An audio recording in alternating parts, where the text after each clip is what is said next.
Bueno, pues nos encontramos para el canal Iñaki Carmona muy desenfadados porque estamos entre amigos. Estamos en un café muy recoleto, que le agradecemos mucho a Ángel y Silvia, que son los dueños.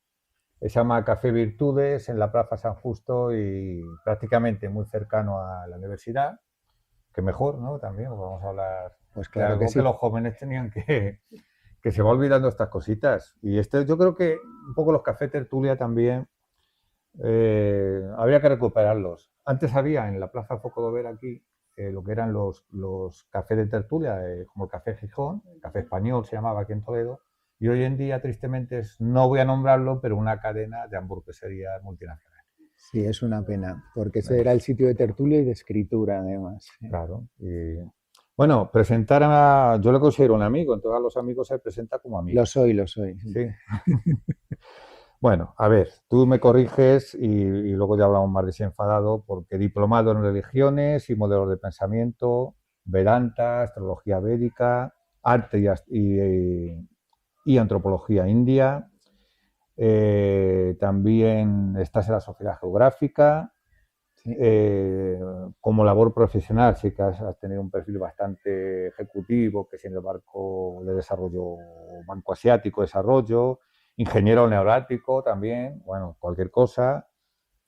Máster en estudios internacionales, miembro del Círculo Ambrosetti, puede ser ese Sí, dato. sí, Sí, sí, sí, sí, no sí. sé. Estuve en Ambrosetti Bueno, ahora durante 5 años, no dirás qué es ahora eso, lo porque yo he cuento, sí. oído hablar del Del Círculo Círculo Roma Ambrosetti, y todo sí. eso, pero Ambrosetti, sí. bueno.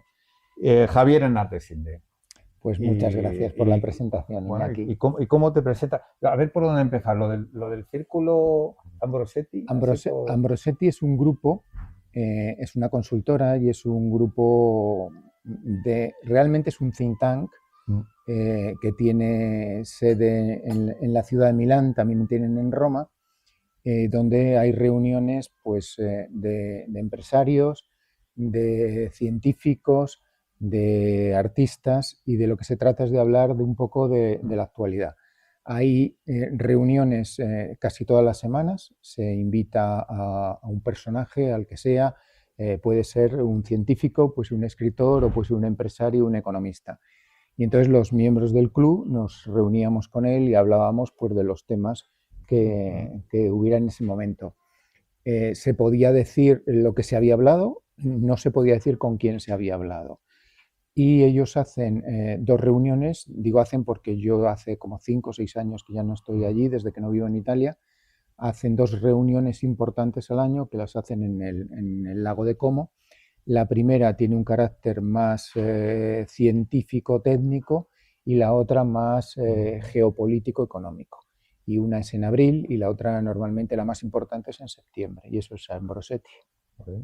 Me recuerdo un poco, pero claro, quitando componente político y geopolítico, al tema del Círculo de Eranos. No sé si has oído No hablar lo de él. conozco, no lo conozco. Se reúnen igual sabios, eruditos de Occidente y Oriente, de determinada disciplina, incluida la Kabbalah, la Mm. ciencia, y era una manera también de que el poder no fagotizase siempre el conocimiento y lo subordinase, ¿no? Que hiciera como hay algo subsidiario, sino que entre ellos mismos, entre los sabios de Occidente, los científicos, pues hablaran un mismo lenguaje y dieran soluciones un poco a. ¿Tú piensas que estamos en una etapa crítica, Javier, ahora? Yo creo que estamos en una etapa crítica, y que hay un cambio de modelo en el mundo, ¿no? Que hay un cambio de modelo en el mundo, hablando desde el punto de vista de la geopolítica. Pues siempre ha habido un país líder en el mundo, el resto de los países han tratado de seguir a ese líder. Pasó con el Imperio Español, pasó con el Imperio Británico, pasó con Estados Unidos, y ahora pues claramente parecería que el nuevo líder mundial pues va a ser China. Yo en un curso que hice de geopolítica, el profesor lo estaba contando y uno de los alumnos le preguntó: ¿y usted cree que ese cambio de modelo o ese cambio de liderazgo va a ser de una forma pacífica? Y él contestó exactamente, dijo: la historia nos demuestra que nunca ha sido así. No sé si va a ocurrir ahora. Yo creo que habría una posibilidad de compartir distintos modelos, pero creo que el mundo va, incluso Europa, incluso Estados Unidos, pues se han dado cuenta que el modelo absolutismo parece que es el que va imperando en el mundo, y es el modelo chino. Por lo tanto, un poco hacia ahí vamos. Bueno, pero personas como tú, que has tenido responsabilidades, que has estado en Tintas, como tú dices, manejáis una información que el común de las personas, bueno, a mí también me llega mucha información, pero me gusta porque no entráis ni en el tema conspirativo, sino en el, más bien el análisis crítico y está bien que des ese diagnóstico desde ninguna polarización, ¿no? Pero, y sobre todo por una cosa que me da mucha atención cuando te conocí, que es que, claro, has desempeñado incluso cargos en grandes empresas, todo lo que quieras, pero luego realmente te interesan mucho o estás en una fase por la vida interior. Has escrito un libro que tengo oportunidad de leer, me lo regalaste, el Kumbamela. Sí. Te interesan mucho por los sistemas de creencia. Has vivido en la Sí, India. sí, no he vivido en la India, he ido muchas veces a la Uh -huh. India, probablemente de los países donde no he vivido es el que más he ido y para mí es el país más interesante del mundo. Sí, me interesa mucho el crecimiento interior y me interesa mucho el conocimiento, aunque he estado toda mi vida en el mundo empresarial, ¿no? Creo que el mundo empresarial necesita más de esta parte, necesita más de lo que es el conocimiento del ser humano y del conocimiento de la persona, ¿no? India, pues India me parece un modelo fantástico porque es un país, si quieres hablamos luego de Kumbamela, es un país que ha conseguido mantener la tradición. Y yo creo que cuando se pierde la tradición se pierde todo, porque si se pierde la tradición y se pierden los rituales, pues se acaba totalmente perdido. India lo ha mantenido como ejemplo y luego si quieres ampliamos un poco más sobre Kumbamela, se hace cada 12 años.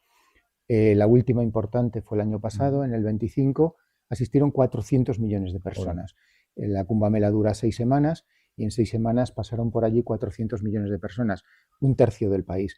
Eso da idea de un país que es un país que tiende a la modernidad, que es líder en tecnología, que es líder en energía, ha sido líder en el mundo espacial y tiene importante desarrollo espacial, pues no es incompatible con que un tercio de la población, 400 millones de personas, asistan a un evento espiritual. Claro, eso es muy curioso porque es verdad, yo muchas veces hablo de la revolución muchas veces pendiente que nos ha hecho la revolución de las conciencias, lo digo mucho porque creo que el ser humano, precisamente cuando está en periodos de críticos, tiende a mirar hacia el interior o busca puntos de fuga en lo espiritual también. Curioso que a lo largo de la historia ha sido así. Y claro, y me estás hablando de una India que mucha gente que no la conocemos o no ha ido a la India, tienes como un tópico también de un país, me consta que ahora está también explosionando en muchas áreas, pero ¿cómo concilia eso? Porque claro, 400 millones dice mucho de que la tradición no está en contradicción con el salto que está dando cuántico, vamos. No lo está, no lo está. Y además yo siempre digo que el único país capaz de organizar un evento de 400 millones de personas es India. O sea, no creo que haya ningún otro país en el mundo con la capacidad de organización que tiene mucho que ver con la tecnología, porque la organización, la seguridad, tiene que ver con la tecnología, con las cámaras, con el geoposicionamiento, y eso es tecnología, pero también tiene que ver con una capacidad innata de organizar y de organizar masas. Cuando uno va a la ciudad, construyen una ciudad efímera para las 6 semanas que dura la Kumbamela. Cuando vas allí, pues te parece una ciudad de cartón, con vallas que están hechas de bambú, teatros de cartón, templos de cartón, y parece mentira que se monte una ciudad efímera que luego se desmonta para 6 semanas. Creo que solamente India tiene la capacidad de improvisación de algo que luego realmente funciona. Y no es incompatible con que vayan esos 400 millones precisamente a un evento espiritual. En tu libro, Kumbamela, recuérdame el subtítulo. Peregrinación a la inmortalidad. ¿Y la editorial qué es? La editorial, Universo de Letras. Bueno, lo pondremos luego en pantalla, pero ¿se puede encontrar fácilmente el libro? Sí, se puede encontrar en cualquiera de las grandes plataformas. Yo siempre recomiendo pedírsela a tu librero y que el librero la pida. No siempre los libreros están dispuestos a pedirla. Está en las grandes plataformas, en Casa del Libro, Amazon, en todas las grandes plataformas que pueden encontrar. Bueno, se nota que estamos en Toledo, sí, estamos la al lado de la catedral, la Jerusalén Celeste, la segunda Roma, porque realmente las campanas no son un efecto que nadie esté poniendo, sino que estamos en, vamos, además no editamos, porque yo creo que salvo que ya fuera fuerza mayor, lo natural llega más y la gente sabe comprender incluso todo este tipo de... Sí. Pero una cosa que sí leí en tu libro, tan pedagógica también, es que lo que nosotros llamamos hinduismo realmente no es la religión, ni siquiera se nombra así. No, el hinduismo es un concepto bastante occidental, ¿no? Hay autores que hablan que lo fueron los ingleses los que crearon el hinduismo, porque cuando hicieron un censo, pues identificaban muy bien lo que era el Islam, identificaban muy bien los budistas, identificaban muy bien lo que eran los católicos en India, pero luego había una amalgama de creencias que las metían en un saco común, que es el hinduismo. Y eso es un poco lo que es el hinduismo. Eh, eh, Realmente hay muchas corrientes dentro de lo que llamamos hinduismo, desde unas corrientes que podíamos llamar más de carácter más religioso, equiparable a otras religiones, a unas corrientes completamente metafísicas que podrían rayar casi en el ateísmo, ¿no? Y todo eso se engloba dentro de la palabra hinduismo, pero las tendencias son muy diferentes. El sibaísmo sería la parte más antigua, la más... El sibaísmo es la parte más antigua y probablemente es el origen de la rama más mística dentro del hinduismo. Sí. Y luego, como experto, bueno, experto, te estás formado también en lo de la astrología védica y bueno, el Vedanta y todo lo demás. También hablas en el libro, que me parece muy interesante, que creo que 3100 años antes de nuestra era, sí. Los yutis, lo digo bien, Sí, yutis, sí. que hablaban mucho de una escuela de astrología. Y claro, hay conceptos que sí te quiero preguntar, que me lo vas a aclarar. Lo del Pakriti, que es un Sí, poco de la sí. energía corrígeme. Purusha y Pakiritri. Eso es una rama Sí. que se puede englobar dentro del hinduismo, que es el Mm. Sankhya, que habla de la materia y el espíritu. Lo inmutable Sí, lo que cambia es Prakriti, que es la materia o aquello que cambia, y Purusha es lo eterno o lo espiritual, lo que no cambia nunca. Y siempre manejan eso que está en todos los seres, por una parte la cosa Prakriti, lo que cambia, lo que muta, y por otro lado la esencia que todos llevamos dentro, la esencia divina o la esencia eterna que es inmutable. ¿Y cómo concilia desde la cosmovisión hindú lo que es el libre albedrío con lo del karma? ¿Cómo se concilia Bueno, eso? lo del libre albedrío yo se lo pregunté precisamente al maestro de Yotis, de astrología védica, y él me dijo, esa es una pregunta muy occidental. Entonces, y no me contestó nada, ¿no?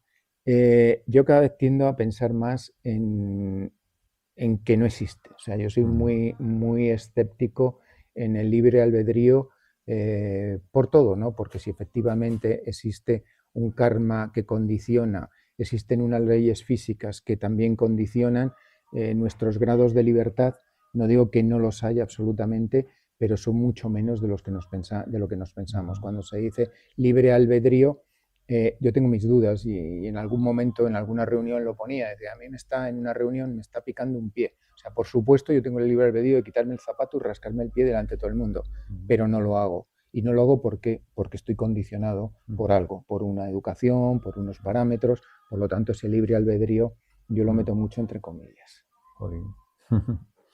Y luego también me llamaba mucho la atención cosas que me has ido corrigiendo por lo que tú dices, desde cosmovisiones occidentales, que al final es que conciliar no es fácil, es que eso forma parte de la propia naturaleza del ser, ¿no? Sí. Y aquí todos somos muy analíticos y...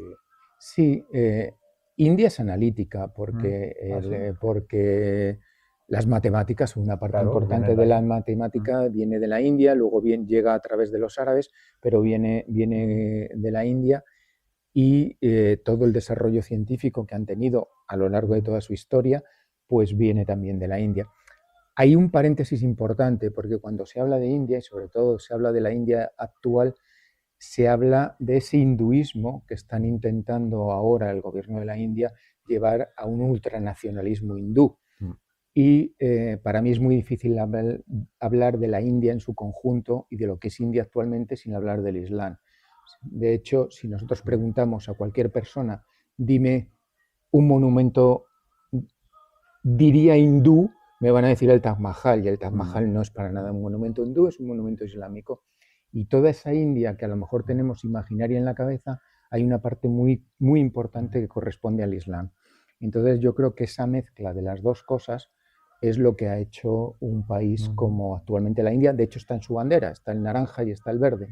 Un amigo que ha vivido mucho tiempo ahí, que es muy conocedor de la India, es que el gobierno de India actualmente, si pudiera, eliminaría el verde de la bandera. Ah.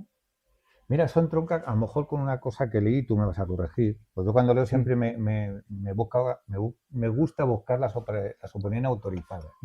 Y a veces vienen pues desvirtuadas. Entonces, leí un concepto de los brahmanes, porque ahí están muy estratificado todo, igual, que tiene que ver con los ciclos, con los yugas, que ahora nos los aclararás un poco también, de que realmente cuando en un periodo crítico esté amenazado es cuando ellos aparecen, y hubo un periodo que ellos consideraron crítico, que era cuando se van los ingleses, y pensaron como una especie de amenaza de orden, y de hecho incluso el partido de Gandhi, aparece otro partido que hace como una contrafuerza desde esta cosmovisión, y eso me costó asimilarlo mucho porque, claro, aquí etiquetamos el tema político desde un punto de vista occidental, y allí cosmovisiones cooperan, yo lo llamo geopolítica existencial. Sí, ahora cada vez cooperan menos, ¿no? Hubo un momento en el que, sobre todo con algunos emperadores, como fue el caso de Akbar, donde se crearon, sobre todo en el norte de la India, unas escuelas de pensamiento donde había pues desde maestros hinduistas, sufís y muchas ramas que crearon una India que es la que ha mantenido la tradición actual. Ahora yo creo que eso está cambiando, bueno, realmente cambió con la separación en dos países, cuando se crea Pakistán y se separa el mundo islámico del mundo hindú, aunque en India todavía hay muchos musulmanes, y yo creo que está derivando más, o sea, yo creo que eso es algo que ocurrió hace años, pero ahora está derivando más a la utilización de la religión, que no es una religión como tal, pero sí la utilización de la religión para reivindicar un ultranacionalismo indio. Sí, sí, curioso. Otra cosa que aprendí en el libro fue lo de la traducción de Kumbh Mela, y también como la fiesta de la vasija o algo así. Sí, el festival de la jarra, De la realmente jarra. sí. Pero, Kumbh es jarra y Mela es festival, es el festival de la jarra. Pero ¿sabes lo que me ha llamado la atención? Por la significación que hay detrás, simbólico-espiritual, sí, la concomitancia que tú lo tocas en el libro con el grial, muchas veces por el tema de vasija, que al final es un arquetipo de otras enseñanzas, y que en la tradición celta también está el tema del caldero, que es también el arquetipo que evoluciona desde esa barca de los muertos, que lleva de alguna manera a las almas a la transición. Claro, ahí hay enseñanzas muy profundas, y yo desconocía absolutamente la traducción de Kumbh Mela. Entonces, ¿algo de lo que te he contado del grial o de la tradición celta es extrapolable al Kumbh Mela? Sí, yo creo que parte de un conocimiento, y trato en el libro, modestamente, de enganchar con otras tradiciones para demostrar que no es una cosa única de India, sino que nosotros tenemos la tradición celta del caldero o la tradición del grial, y que tiene que ver con esa vasija. ¿Y qué contiene esa vasija? Pues esa vasija contiene el amrita, que es el líquido de la inmortalidad.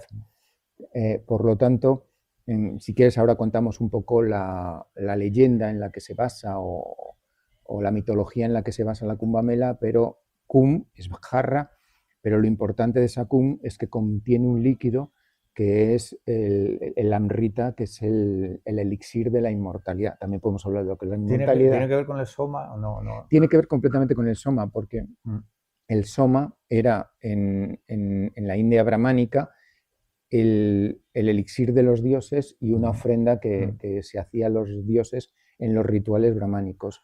Y tiene que ver con los líquidos, ¿no? El soma era un líquido misterioso que utilizaban los brahmanes, que lo utilizaban en las ceremonias, y era un ofrecimiento a los dioses.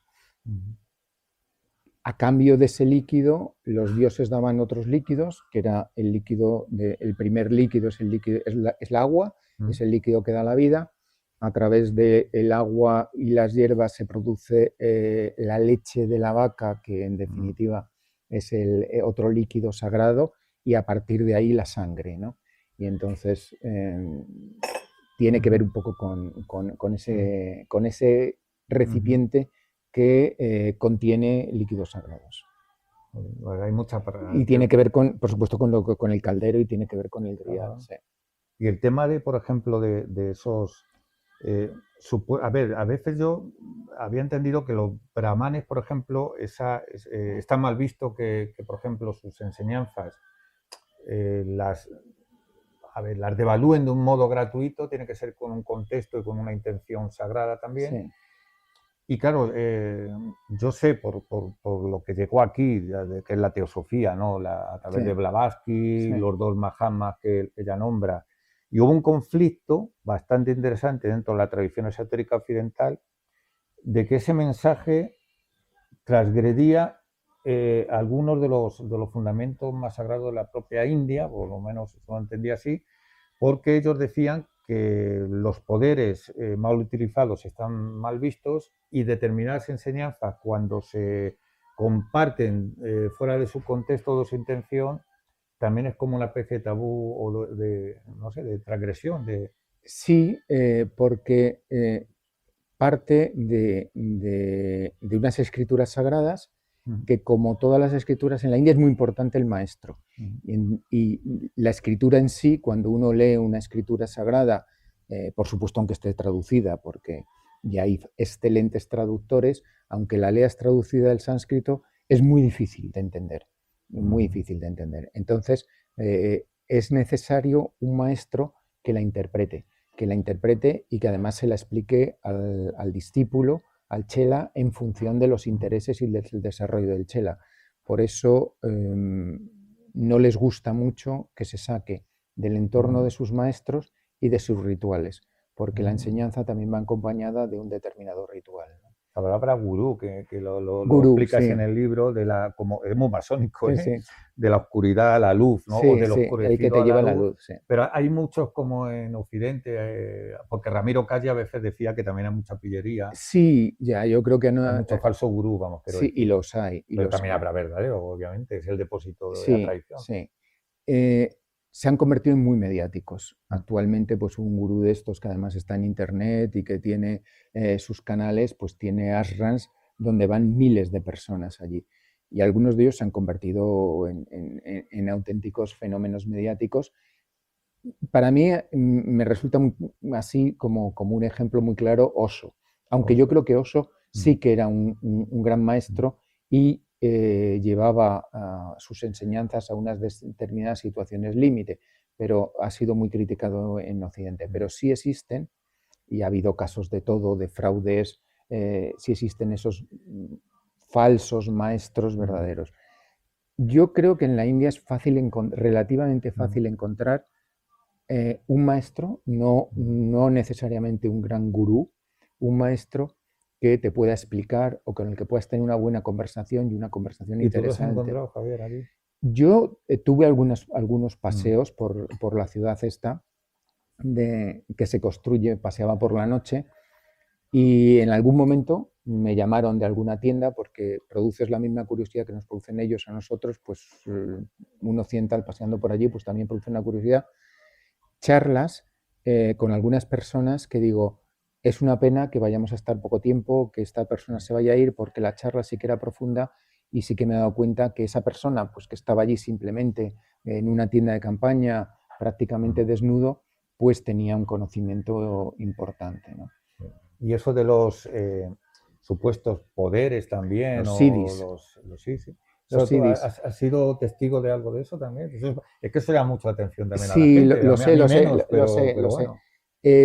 Dicen que los siddhis, que cuando tú inicias un camino espiritual, no solamente en el hinduismo, sino en otras tradiciones, adquieres unos determinados poderes que hay que tener mucho cuidado con ellos, porque es precisamente los que te pueden sacar del camino. O sea, te puedes empezar a creer esos poderes y empiezas a jugar con ellos.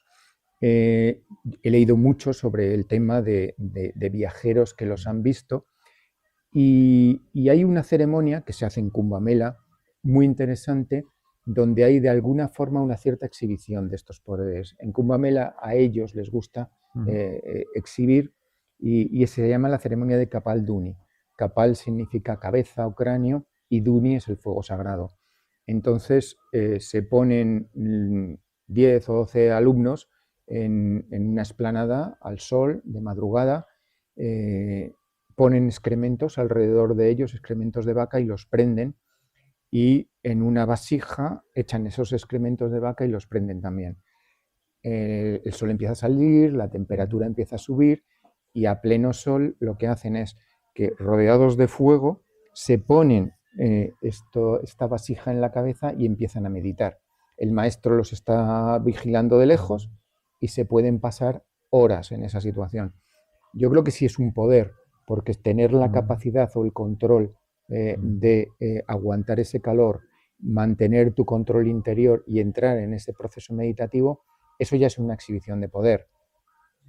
Yo creo que lo hacen para demostrar, decir, bueno, tú tienes una fuerza interior que puede vencer a lo físico. Hay algunos experimentos muy interesantes que han hecho precisamente para demostrar, yo creo que hacia Occidente, que eso existe. Hubo o hay un gran maestro que se llama Pilot Baba, porque era un piloto militar que de pronto encontró la vía mística, que enterró en un Kumbh Mela a una japonesa que era una discípula suya. La enterró delante de las cámaras, yo creo que se puede encontrar los vídeos en YouTube, la enterró delante de las cámaras y estuvo, me parece, 3 días enterrada. Al cabo de los 3 días levantaron, habían puesto unas placas metálicas, y al cabo de los 3 días levantaron esas placas metálicas. Ella estaba, por supuesto, en estado de meditación y de concentración, la fueron recuperando y salió.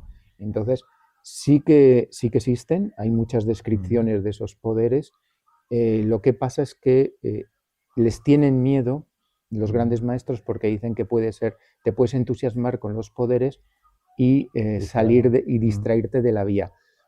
Por otro lado, también con esos poderes lo que tratan de demostrar es la capacidad infinita del ser, que a través del espíritu se puede trascender la materia. Claro, y luego me imagino que son técnicas para ralentizar el metabolismo, claro, sí. suspender ciertas funciones, a lo mejor las más críticas no, pero Sí. ellos lo saben. Claro, y entramos en un tema que yo hice yoga de manera esporádica, tampoco soy, pero sí que hay una cosa, por conceptos que a lo mejor, como digo, pueden llegar y hoy vas a estar tú para aclararlo. Es verdad que un mantra para los antiguos rishis de la India es como un ser vivo, lo decodificaron de los sonidos de la creación, y por eso tienen, igual que la cábala, tiene fórmulas, metafórmulas, ¿no? Que la vibración, sonido, luz, es más o menos parecido en el hinduismo. Sí, porque tiene por un lado la importancia de la palabra y la importancia del sonido y la vibración, y las dos cosas juntas crean un instrumento muy poderoso. Hay un libro interesante de Nisargadatta que habla de eso precisamente, y el que le está entrevistando, que es un alumno suyo, le pregunta si tiene sentido un mantra para una persona que no sabe nada de sánscrito y que dice un mantra, y Nisargadatta dice que sí. Dice, hombre, si sabes lo que estás diciendo, es mejor que si no lo sabes, pero aunque no lo sepas, hazlo, porque estás creando un sonido y estás diciendo unas palabras que en sí mismas ya tienen un determinado poder. Eso es muy interesante. Yo no sé si has oído hablar de Carmelo Ríos. No. Es un amigo mío también, es de los pocos occidentales que se inició en el budismo Zen Shinto, que es muy difícil. Y él, bueno, igual, una persona que te habla de cosas que te descubre un mundo nuevo, porque aquí nos pilla muy alejados de lo que estamos hablando hoy, como lo que hablaba él. Y realmente también habla de lo mismo, de los noritos, de todos esos sonidos. Al final es que prácticamente el ser humano, da igual, ¿no? Desde la cultura o la geografía o la latitud que le haya tocado existencial y física, al final describe con distinto lenguaje, o sea, realidades absolutas o realidades inmutables, ¿no? O algo así. Eso es lo que me parece muy interesante, que en otras culturas también existe eso, ¿no? Y eso al principio fue el verbo y la potencia que tiene, o sea, que realmente, aunque efectivamente no sepas lo que estás diciendo, que yo creo que es mejor, tampoco es tan complejo saber lo que estás diciendo, aunque no lo sepas, ya decían, es que si algunos muy puristas decían, es que si la pronunciación no es perfecta, no funciona. ¿Quién hace una pronunciación perfecta salvo los 4 maestros, ¿no? Nisargadatta decía que trabaje usted con mantras y utilice los mantras en sus procesos de meditación o cuando está en concentración, que ellos hagan su función. De hecho, yo creo que hay como una lengua desaparecida que dicen que el principio de todas las lenguas es el de Baragani, Sí. o lo pronuncio bien. Bueno, no me acuerdo. De Baragani he leído que parece ser que, igual que en otras tradiciones, la verba ignota o la... hablaban, de hecho, Cornelio Agripa y los hermetistas hablaban de... Ellos pensaban que cuanto más antiguo un lenguaje, más conectaba con esas realidades profundas. Pensaban que era el hebreo, otros el egipcio. Es verdad que son idiomas de raíz trilateral, que mueven o conectan, no es como ahora que una asociación más inmediata.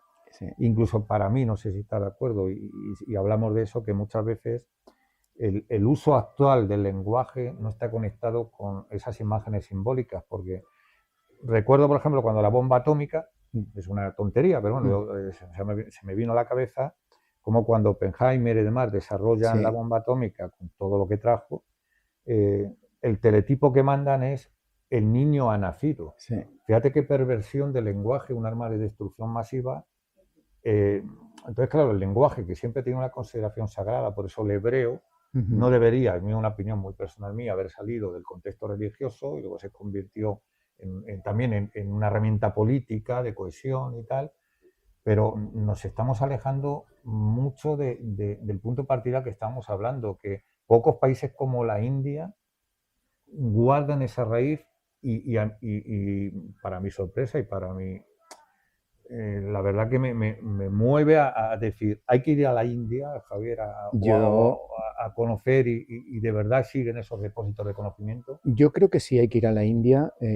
Como comentábamos antes, te puedes encontrar mucho ashram de Beautiful People y que no tiene nada que ver con esa tradición verdadera de la India.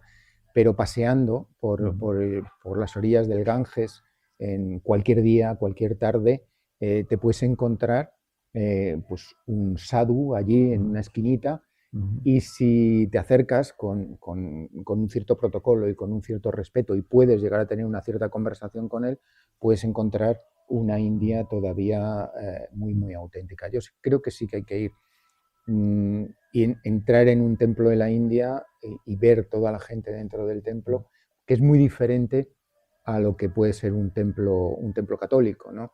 Es un sitio donde se vive, que probablemente también, lo que he leído sobre las catedrales, en las catedrales se vivía, o sea, no eran solamente templos, sino que eran lugares de reunión.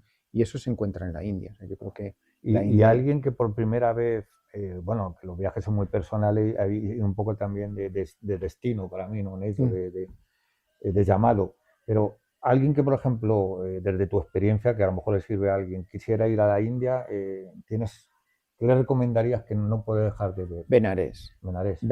O sea, yo creo que Benares, nosotros estamos pensando en un viaje ahora y o sea, tenemos que pasar por Benares. Yo creo que a la India, yo en todos los viajes que he hecho siempre he pasado por Benares y hay otras ciudades también muy interesantes desde el punto de vista de entender esa India profunda, pero yo creo que en Benares, si uno se abstrae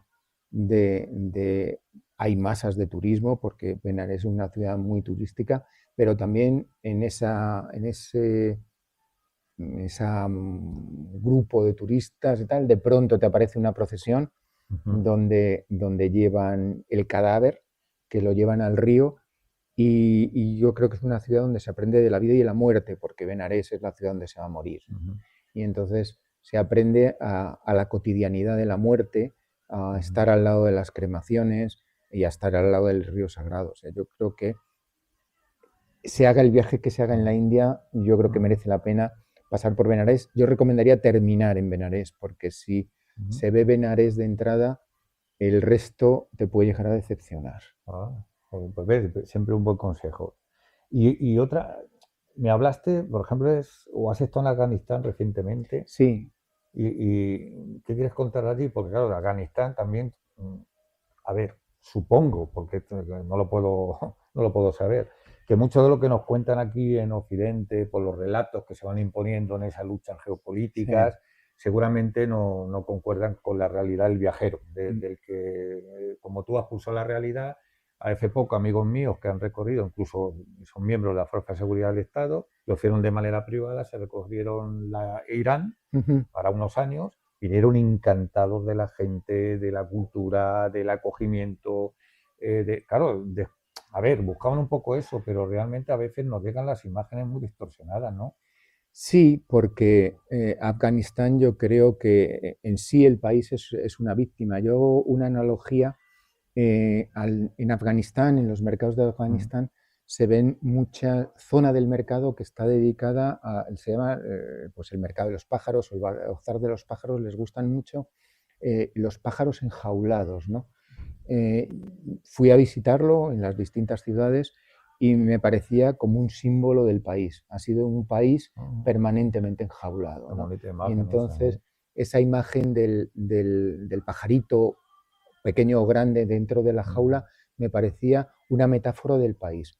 Desde el siglo, podríamos remontarnos más allá, pero desde el siglo XIX, Afganistán se encuentra frente a dos imperios, la India británica y la Rusia zarista, mm. dos imperios que están